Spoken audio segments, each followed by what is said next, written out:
So, Dr. Natalie, we were talking about compact vegetables. You brought a nice display of those compact vegetables. Samples with us here today.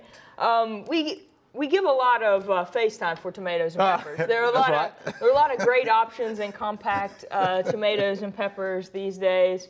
We have the baby snackers. We even have some beautiful striped sweet peppers here. These are called candy cane. Even the leaves actually are variegated. These may be one of my favorite plants in the trial this year. And even compact eggplants. These are called a Hansel. There's also a Gretel. That's white that matches those. I got it. Patio baby. So we have lots of nice 18 to 24 inch plants that can go in raised beds, containers, very easily. Okay.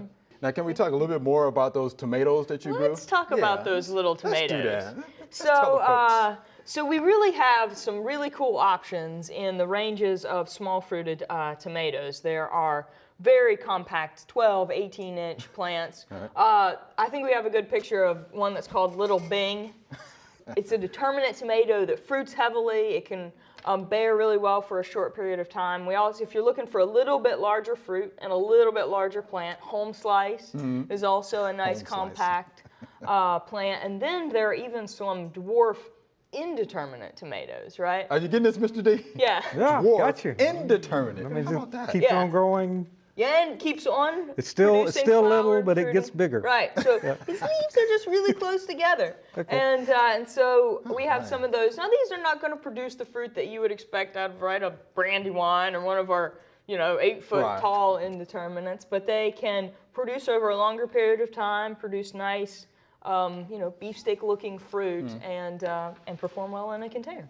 Yeah, so that's the big thing. They have to do better in a container than, I'm not having any luck at all trying to grow regular tomatoes in a container, but a small dwarf tomato ought to work better in a container. Yeah, and so you'll still need a pretty good soil volume to get them to perform well, but you don't have to do near as much work to string them up. Okay. What about soil, for growing these tomatoes? Does it matter?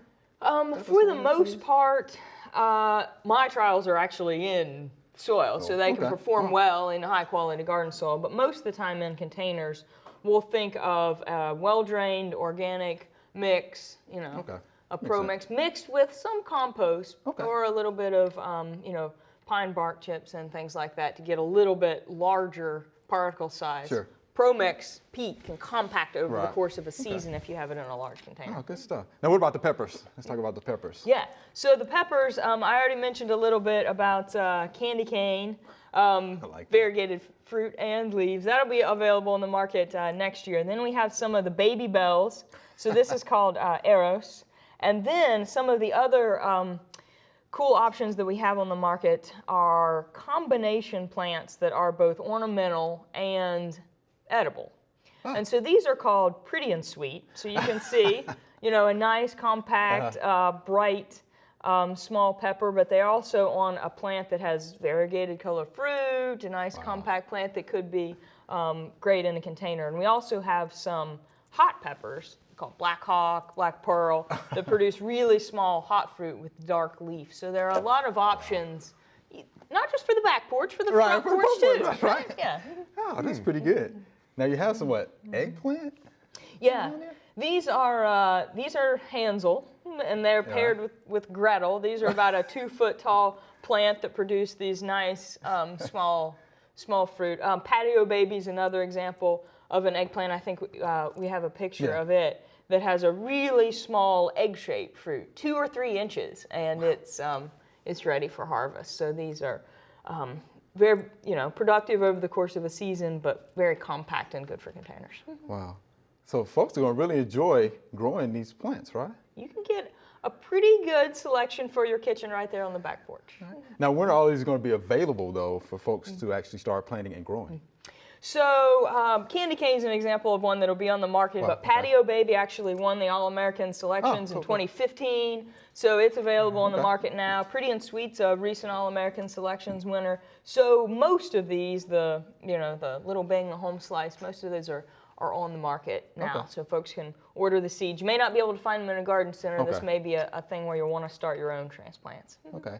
So these have been trialed throughout the state, or I mean, how are you working on that? So for some of our tomato and pepper plants, I do trials in Knoxville, but also we have several of these being trialed in demo gardens, Master Gardener demo gardens across the state. So I grew a lot of transplants and shipped them out to those places so that they can give us feedback on what they like across the state. Just because it does well in Knoxville doesn't mean it'll do well in Memphis.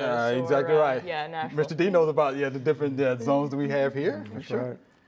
And another one of the cool things that we're working on we've kind of pilot tested it this year, but we're going a little bit bigger next year, will be a home garden variety trial so that we have the opportunity for people in their own backyards to try combinations of cultivars that we know perform relatively well, but we really want to know what they do across Tennessee. So we'll just send them matched sets of pairs of cultivars of any of the cucumbers, zucchini, a lot of beans that they want to try, and they'll let us know at the end of the season how they do. Now tell me this, how did you go about choosing these cultivars though? Well, initially, these selections were made based on disease resistance, visual appeal, right? We can't ignore the fact that, It's got to look good. They look like Christmas ornaments. That's too pretty, man. So we can't ignore the visual appeal.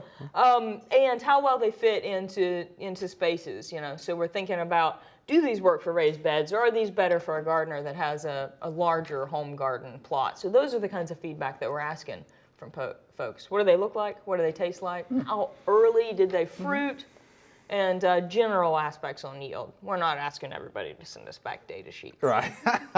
So how has that feedback been, though? Have you gotten back some of that feedback already? We have. We've gotten back some of that feedback, and folks have been excited to give us their opinions. And so by the end of September, we'll be getting a lot of those notes back. And from that, then we'll make the decision over what the cultivars are that we grow next year. So we'll keep some of the same ones, the things that performed well, but if we have some that didn't go over very well across Tennessee, we'll swap them out and grow some things that people are more interested in. So we want this to be dynamic. It changes through time to suit people's needs. Good deal. I think we even have Mr. D convinced now. He's going to be a participant next year. I can tell. I think he's going to be an evaluator. I'm into edible landscaping. I like to be able to eat things I try to take care of. See, there you go. Yeah, we always want the payoff. I think we got one now. Appreciate it, Dr. Natalie. That's good stuff. Thanks. Good stuff.